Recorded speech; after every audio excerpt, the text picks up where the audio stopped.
Hello students, welcome back to another video. तो हमने जो न्यू बैच 2026-27 की क्लास स्टार्ट की हुई है बीएस सेकेंड सेमेस्टर के इंग्लिश लिटरेचर के लिए, उसमें आज हम यूनिट नंबर 2 को पढ़ने वाले हैं।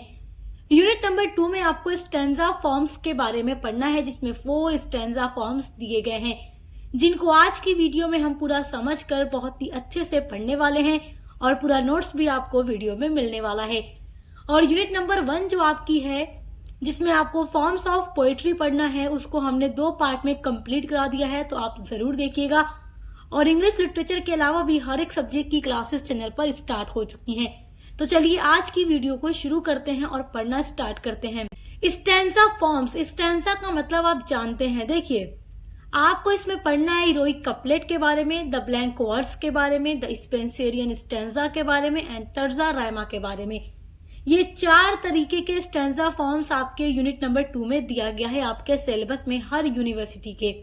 तो देखिए, स्टैंजा के बारे में आप जानते हैं स्टैंजा क्या होता है। जैसे आप कोई भी पोएम पढ़ते हैं तो पोएम में आप 2 line, 3 line, 4 line, 5 line, 8 line इस तरीके के स्टैंजा देखते हैं।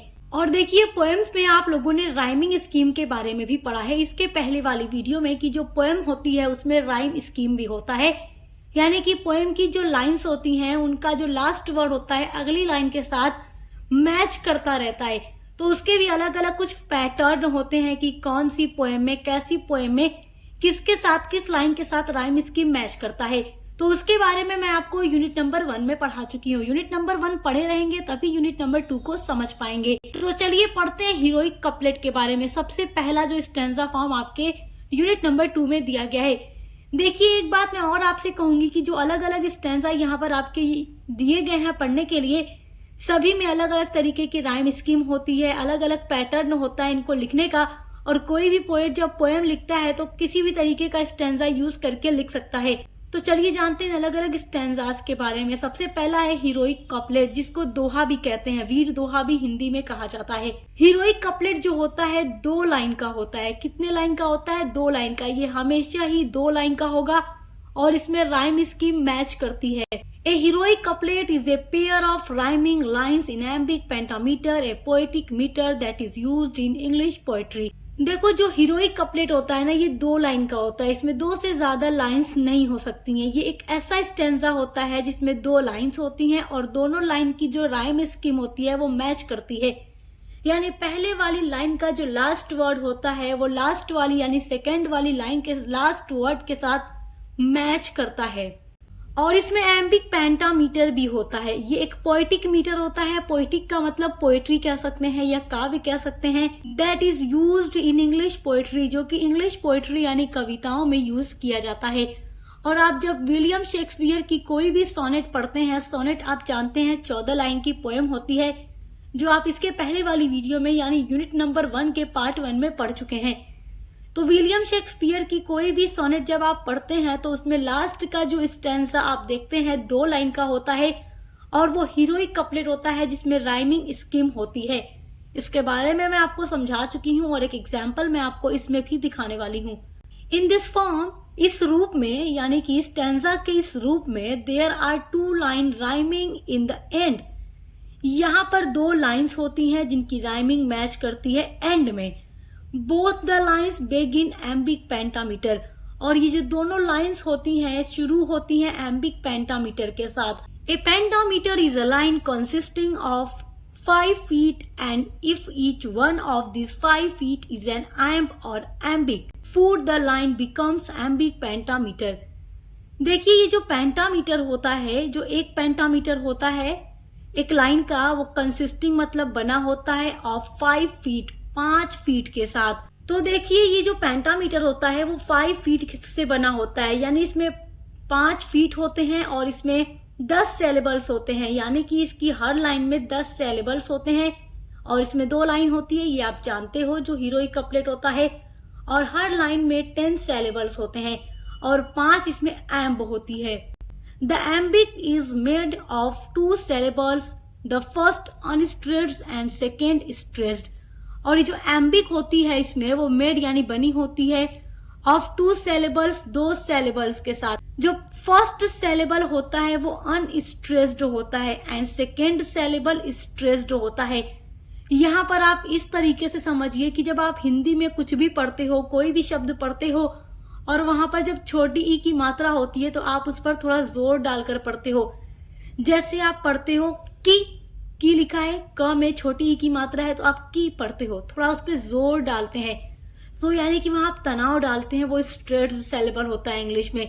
और जब क में अगर बड़ी ई की मात्रा होती है तो आप की पढ़ते हो, जहां पर आपको मेहनत नहीं लगानी होती, जोर नहीं लगाना होता, वो अनस्ट्रेट सिलेबल होता है। तो बिल्कुल इंग्लिश में भी ऐसा होता है, जहां पर हम अपनी जुबान को जोर देते हैं पढ़ने में वहां पर स्ट्रेट सिलेबल होता है, और जहां जोर नहीं देते वहां अनस्ट्रेट सिलेबल होता है। Shakespeare's sonnet ends with a couplet. देखिए, जो विलियम शेक्सपियर का सोनेट होता है वो हमेशा ही कपलेट पर खत्म होता है। यानी कि विलियम शेक्सपियर के सोनेट में देखिए, आप जानते हैं 4-4 लाइन के 3 स्टैंजा होते हैं जिनको क्वैट्रेन कहा जाता है, और नीचे 2 लाइन का एक स्टैंजा होता है जिसको कपलेट कहा जाता है।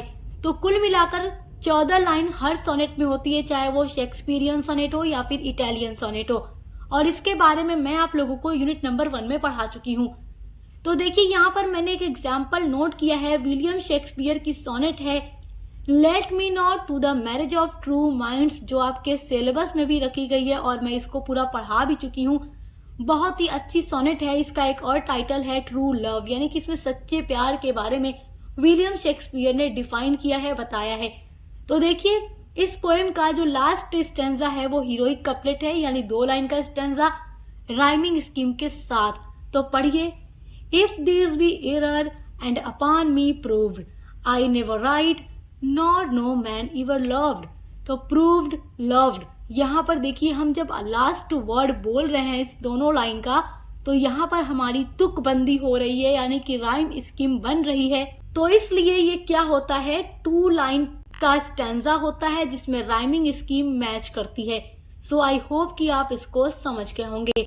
यहाँ पर आपका अगला टॉपिक है हिस्ट्री और यूज ऑफ कपलेट, यानी कि कपलेट की हिस्ट्री क्या है या इसको यूज किसने सबसे पहली बार किया, क्योंकि सम टाइम ये एग्जाम में क्वेश्चन बन जाता है। तो चलिए इसको देखते हैं। अगर आपसे हिस्ट्री ऑफ कपलेट पूछे तो भी आप यही लिखेंगे, अगर यूज ऑफ कपलेट पूछे तो भी आप यही लिखेंगे। It was first use by Geoffrey Chaucer. तो हीरोइक कपलेट का सबसे पहली बार यूज जेफरी चौसर के द्वारा किया गया था, जो कि आप जानते हैं इनको इंग्लिश लिटरेचर का फादर भी कहा जाता है। और इनकी बहुत ही फेमस पोएम है द कैंटरबरी टेल्स, जिसमें इन्होंने हीरोइक कपलेट का यूज किया था। Spencer and Sydney also used it in there sonnets. और जो स्पेंसर और सिडनी थे, इन दोनों पोएट्स ने भी अपने सोनेट्स में हीरोइक कपलेट का यूज किया है। Shakespeare, Dryden and pope also use it in there sonnets. William Shakespeare ने भी अपनी सोनेट में कपलेट का यूज किया है, और इनके कपलेट हमेशा इनकी सोनेट में सबसे लास्ट में आते हैं। जो ड्राइडन थे उन्होंने भी यूज किया है, एंड पोप अलेक्जेंडर पोप ने भी सोनेट्स का यूज अपनी वर्क्स के अंदर किया है। 16th century many writer used it in their lyrics and sonnets. और 16th सेंचुरी के बहुत सारे राइटर्स ने अपने लिरिक्स में या अपने सोनेट्स में हीरोइक कपलेट का यूज किया था। लिरिक भी जो होती है एक तरीके की पोएम होती है, जो आप यूनिट नंबर 1 में पढ़ चुके हैं। मैं सब आप लोगों को पढ़ा चुकी हूँ। आपका जो सेकेंड स्टैंजा फॉर्म दिया गया है वो है द ब्लैंक वर्स। ब्लैंक का मतलब होता है रिक्त छंद, या आप कह सकते हैं ब्लैंक का मतलब खाली होता है। वर्स का मतलब तो आप जानते ही हैं, पोएट्री या पोएम आप कह सकते हैं। तो पोएट्री में एक रिक्त छंद भी होता है, यानी कि एक ऐसा स्टैंजा भी यूज किया जाता है जिसमें कोई राइम स्कीम नहीं होती। कभी कभी आप लोगों ने ऐसी पोएम भी पढ़ी होगी जिसमें हर लाइन एकदम अलग अलग होती है, एक दूसरे के साथ मैच नहीं करती। लास्ट का जो वर्ड होता है अगली लाइन के साथ मैच भी नहीं करता, एकदम मतलब बस पोएट्री वो होती है, उसमें कोई राइमिंग स्कीम आपको देखने को नहीं मिलेगी। तो उसको बोलते हैं the blank verse. The blank verse is a poetic form that uses unrhymed lines that follow a set metre, often iambic pentameter. ये ऑफन होगा, ठीक है, यहाँ पर बाय मिस्टेक एम हो गया है, बट ये ऑफन है यानी कि प्राय। तो ये छोटी सी मिस्टेक है, इसको थोड़ा इग्नोर कीजिएगा। चलिए आगे देखते हैं। देखिए, जो ब्लैंक वर्स होता है क्या होता है, एक ऐसी पोएटिक फॉर्म होती है। पोएटिक मतलब काव्य या कविता या पोएम, जिसमें यूज होता है एक ऐसा स्टैंजा जो अनराइम्ड होता है, जिसमें राइम स्कीम नहीं होती किसी भी लाइन में। दैट फॉलो जो कि फॉलो करता है ए सेट ऑफ मीटर, मीटर का मतलब इसमें सेट भी होता है, ऑफन यानी प्राय वो जो सेट होता है मीटर का एम्बिक पेंटामीटर होता है। Blank words lines don't rhyme but instead follow A pattern of stressed and unstressed syllables. Blank words जो होता है यानी कि ऐसी स्टैंजा, देखो कभी कभी पोएट्स जब कोई पोएम लिखते हैं तो उसमें वो सोचते हैं कि चलो कोई राइम स्कीम वगैरह नहीं हमें बनाना है, बस हमें पोएम लिखनी है, तो वहां पर वो ब्लैंक वर्ड्स का यूज करते हैं जिसमें उन्हें राइम स्कीम बनाने की जरूरत नहीं पड़ती। जबकि हीरोइक कपलेट में भी राइम स्कीम होती है। और आप इसके बाद द स्पेंसेरियन स्टैंजा देखेंगे या टर्जारामा देखेंगे, उसमें भी आपको राइम स्कीम मिलेगी। अगर आप अभी तक राइम स्कीम समझ नहीं पा रहे हैं कि क्या होता है तो इसके पहले वाली वीडियोस जरूर देखिएगा, वहां पर मैंने एकदम क्लियर करके आपको समझाया हुआ है। तो जो ब्लैंक वर्ड्स होती है उसमें कोई राइम नहीं होती, लेकिन इसमें फॉलो होता है एक pattern stressed and unstressed syllable का, यानी कि इसमें स्ट्रेस्ड एंड अनस्ट्रेस्ड सिलेबल्स होते हैं, यानी कि वर्ड्स पर कहीं जोर दिया जाता है और कहीं पर जोर नहीं दिया जाता। Blank words is often used in dramatic and narrative words. Blank words को यानी इस तरीके के स्टैंजा को ऑफन प्राय यूज्ड यानी प्रयोग किया जाता है इन ड्रामेटिक एंड नरेटिव वर्ड्स। तो जहाँ पर पोएट को ड्रामेटिक या नरेटिव पोएम लिखनी होती है वहां पर ब्लैंक वर्ड्स का यूज किया जाता है। अब देखते हैं द ब्लैंक वर्ड्स की हिस्ट्री क्या है, यानी कि इसकी शुरुआत कहाँ से हुई, ये डेवलप कहाँ से हुआ।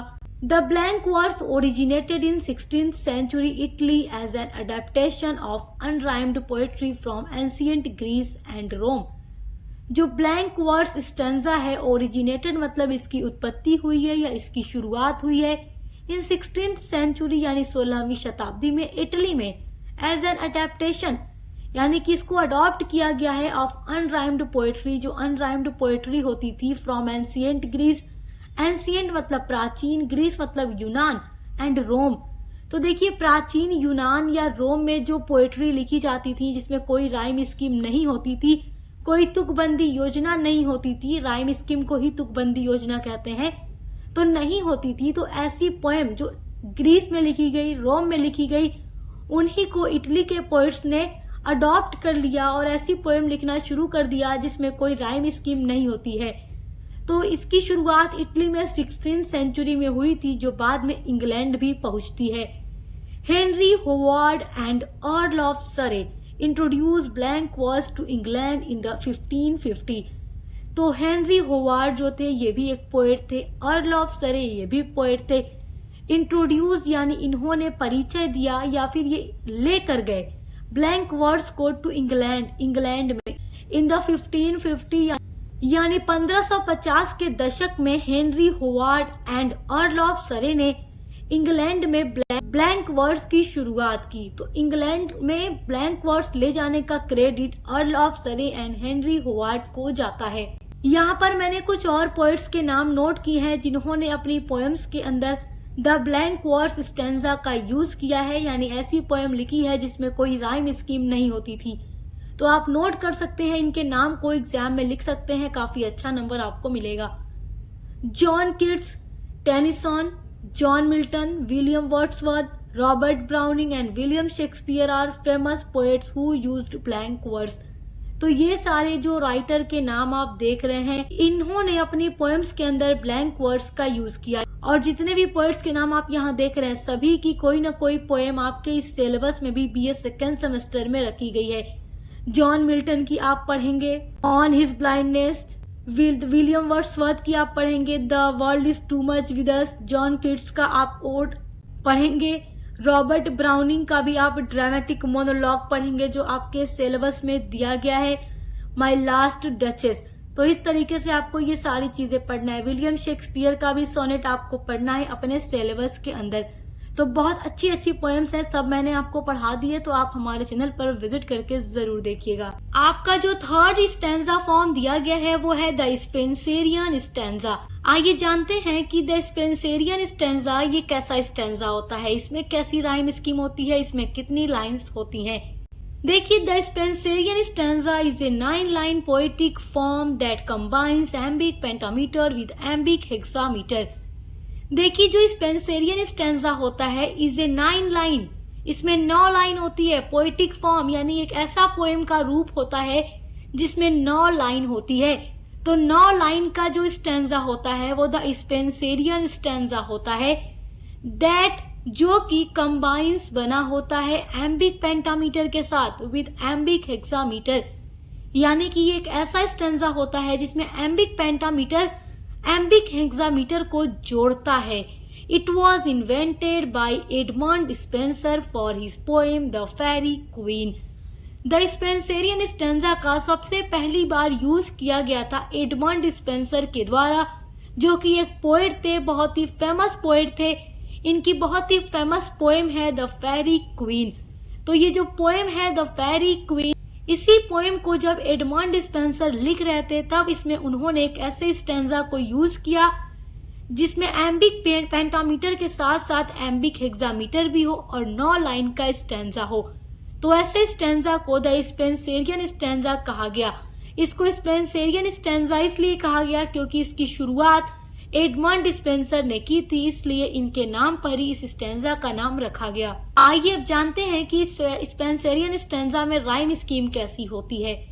8 lines in iambic pentameter followed by a single alexandrine line in iambic hexameter. ये ए है, ठीक है, ALEXANDRINE, एलेक्जेंड्राइन। तो देखिए 9 लाइन का ये स्टैंजा होता है, यानी एक ऐसा स्टैंजा जिसमें 9 लाइन्स होंगी। तो ऊपर से पहली लाइन से लेकर 8 लाइन तक इसमें एम्बिक पेंटामीटर फॉलो किया जाता है by a single alexandrine line in iambic hexameter. और जो लास्ट की 9वीं लाइन होती है वो एम्बिक हेक्सामीटर के साथ लिखी जाती है, जिसको एलेक्जेंड्राइन भी कहा जाता है। The rhyme scheme of the lines is ABABB CBCC। तो देखो 9 लाइन हो गया ना, 1 2 3 4 5 6 7 8 9। तो राइम स्कीम इसी तरीके से होती है। राइम स्कीम कैसे मैच करेंगे, देखिए पहली वाली जो लाइन होती है वो तीसरी वाली लाइन के साथ राइम स्कीम होती है, मैच करती है। दूसरी वाली लाइन चौथी लाइन के साथ, फिर चौथी वाली लाइन 5वीं लाइन के साथ, फिर 5वीं वाली लाइन 7वीं वाली लाइन के साथ मैच करती है, और जो 6ठी लाइन होती है वो 8वीं और 9वीं लाइन के साथ मैच करती है, यानी कि राइम स्कीम बनती है। पढ़ेंगे तो राइम स्कीम मैच करना नहीं आता तो इसके पहले की वीडियो यूनिट नंबर 1 जरूर देखिएगा। आइए अब पढ़ते हैं जो 4th स्टैंजा फॉर्म आपके सिलेबस में दिया गया है, the terza Raima. Terza rima is a poetic form that uses a complex rhyme scheme to create stanzas of 3 lines called tercet। Terza Raima जो होता है इज ए पोएटिक फॉर्म, ये ऐसी कविता का रूप है, यानी ऐसी पोएम होती है, ये ऐसा स्टैंजा होता है ये, that usage a complex rhyme scheme, जो यूज करता है बहुत ही कॉम्प्लेक्स यानी कि जटिल राइम स्कीम को, टू क्रिएट स्टैंजास, स्टैंजा को लिखते टाइम, ऑफ 3 लाइन्स, 3 लाइन का, कॉल्ड टेरसेट। 3 लाइन के स्टैंजा को टेरसेट कहा जाता है। ये यूनिट नंबर 1 में भी मैं आपको पढ़ा चुकी हूँ। तो 3 लाइन का जो स्टैंजा होता है उसको टर्जा राइमा कहते हैं, और इसकी राइम स्कीम कैसी होती है अभी मैं आपको बताऊंगी। The word terza Raima is Italian for 3rd rhyme. ये जो वर्ड है टर्जा राइमा, ये इटालियन लैंग्वेज का वर्ड है जिसका मतलब 3rd राइम होता है, यानी तीसरी राइम। तो यानी कि 3 लाइन का हर स्टैंजा इसमें होता है और इसको टेरसेट कहा जाता है, और इसकी जो राइम स्कीम होती है काफी कॉम्प्लेक्स होती है। तो आइए अब देखते हैं टर्जा राइमा की राइम स्कीम कैसे होती है। The first line and the 3rd line rhyme together. तो 3 लाइन का स्टैंजा होता है, पहली वाली लाइन की राइम स्कीम मैच करती है 3rd यानी तीसरी लाइन के साथ। तो पहली लाइन और तीसरी लाइन को जब आप पढ़ेंगे तो लास्ट का वर्ड जो होगा पहली वाली लाइन के साथ वो तीसरी वाली लाइन के साथ मैच करता है। And the last word of the 2nd line, और जो दूसरी लाइन होती है उसका जो लास्ट वर्ड होता है, इन 1 tercet rhyme with the 1st and 3rd lines of the next stanza. यहाँ पर 1 2 बार रिपीट हो गया, ठीक है, 1 बार होगा। तो देखिए पहली वाली लाइन और तीसरी वाली लाइन राइम स्कीम मैच करेगी, और बची बीच की दूसरी वाली लाइन एक स्टैंजा की, तो वो अगली जो स्टैंजा होगा, फिर अगला स्टैंजा भी 3 लाइन का होगा। तो अगले वाले स्टैंजा में पहली और तीसरी वाली लाइन के साथ राइम स्कीम मैच करेगी और यही प्रोसेस कंटिन्यू चलता रहेगा। देखिए राइम स्कीम इज, यहाँ नीचे वाला ध्यान दीजिएगा, ये ऊपर वाला कट है। ओके, ये 3 लाइन है, A B A, B C B, C D C, फिर डी ई डी। अब पहला वाला स्टेंजा देखो, सब 3-3 लाइन का है, टर्जा राइमा है। पहली वाली लाइन मैच करेगी तीसरी वाली लाइन के साथ, बच गया दूसरी वाली लाइन। अब ये मैच करेगी ठीक नेक्स्ट वाले स्टेंजा के पहली और तीसरी वाली लाइन में। फिर इसमें का भी एक लाइन बच जाएगा, वो अगले स्टेंजा में मैच करेगी पहली और तीसरी लाइन में। बच गया बीच वाला, उसको कहेंगे डी। फिर वो अगले वाले पहली और तीसरी वाली लाइन के साथ मैच करेगी, फिर बचा बीच वाला ई। अब यही प्रोसेस कंटिन्यू चलता रहेगा। अब पोएट जितनी भी स्टेंजा चाहे यूज करके लिख सकता है, 1 यूज करे, 2 यूज करे, 3, 4, 5, 6। ओके, तो आइए इसका एक एग्जाम्पल दिखाती हूँ, तब आप अच्छे से समझ पाएंगे। टर्जा राइमा का राइमिंग स्कीम समझाने के लिए मैंने यहाँ पर एक बहुत ही अच्छी पोएम का एग्जाम्पल नोट किया है। पोएम का नाम है Ode to the West Wind by Shelley. Shelley के द्वारा लिखी गई ये पोएम है Ode to the West Wind. अब देखिए यहाँ पर 3 लाइन है, पहला वाला स्टेंजा देखिए 3 लाइन, दूसरा वाला स्टेंजा देखिए 3 लाइन। तो इस तरीके से टर्जा राइमा जो होता है 3 लाइन का स्टेंजा होता है। राइमिंग स्कीम मैंने आपको कैसे बताई, ए बी ए, यानी पहले वाले स्टेंजा की जो पहली और तीसरी लाइन होगी वो मैच करेगी। यहाँ देखिए, पढ़िए पहली line, O wild west wind thou breath of autumn's being. चलिए दूसरी वाली लाइन पढ़िए, thou from whose unseen presence the leaves dead are driven like ghost from an enchanter fleeing. अब पहली वाली लाइन का लास्ट वर्ड है बीइंग और तीसरी वाली लाइन का लास्ट वर्ड है फ्लीइंग। पढ़कर मिल रहा है ना, मैच कर रहा है, राइम स्कीम बन रही है, being fleeing, being fleeing. But जो डेड वर्ड आप देख रहे हैं यहाँ पर किसी भी लाइन में लास्ट वाले वर्ड के साथ मैच नहीं कर रहा। तो पहला वाला दूसरे तीसरे वाले से मैच करता है तो इसको बोलेंगे ए, फिर इसको भी कह देंगे ए क्योंकि मैच कर रहा है। अब इसका राइम स्कीम कैसे चलता है, पहला वाला तीसरे के साथ मैच कर गया, अब दूसरा वाला लाइन का जो लास्ट वर्ड है वो अगले स्टेंजा के पहली और तीसरी लाइन के साथ मैच करेगा। पढ़िए, yellow and black and pale and hectic red, pestilence stricken multitudes o thou who charioteers to their dark wintry bed। तो देखिए डेड, रेड, बेड, तो दूसरी वाली लाइन का लास्ट वर्ड मैच करेगा अगले स्टेंजा के पहली और तीसरी वाली लाइन के साथ। इसकी राइम स्कीम बनती है डेड, रेड, बेड। अब बच गया ओ दो, तो ये अब मैच करेगा जो अगला स्टेंजा होगा उसकी पहली और तीसरी लाइन के साथ। फिर उस स्टेंजा का जो बीच वाला दूसरी लाइन होगी वो अगले वाले स्टेंजा के साथ मैच करेगी और यही process continue terza Raima stanza में चलता रहता है। सो आई होप कि आप इसको बहुत अच्छे से समझ गए होंगे। समझ गए हैं तो कमेंट करके ज़रूर बताया कीजिए, क्योंकि हम आपके लिए बहुत मेहनत करते हैं, आपके लिए वीडियोस बनाते हैं ताकि आप अपने हर एक टॉपिक को बहुत अच्छे तरीके से, आसान तरीके से, बिल्कुल फ्री में पढ़ सकें, समझ सकें, एग्जाम दे सकें और अच्छे से अच्छा नंबर पा सकें और जीवन में आगे बढ़ सकें। तो अपने हर एक सब्जेक्ट की क्लासेस करने के लिए सक्सेस मास्टर पॉइंट चैनल पर विजिट जरूर कीजिएगा। ये एक ऐसा चैनल है जहां पर बीए की हर एक सब्जेक्ट की क्लासेस हर सेमेस्टर में कराई जाती हैं ताकि आप लोग अच्छे से पढ़ाई कर सकें। तो सब्सक्राइब करना मत भूलिएगा। अब मिलते हैं अगली वीडियो के साथ।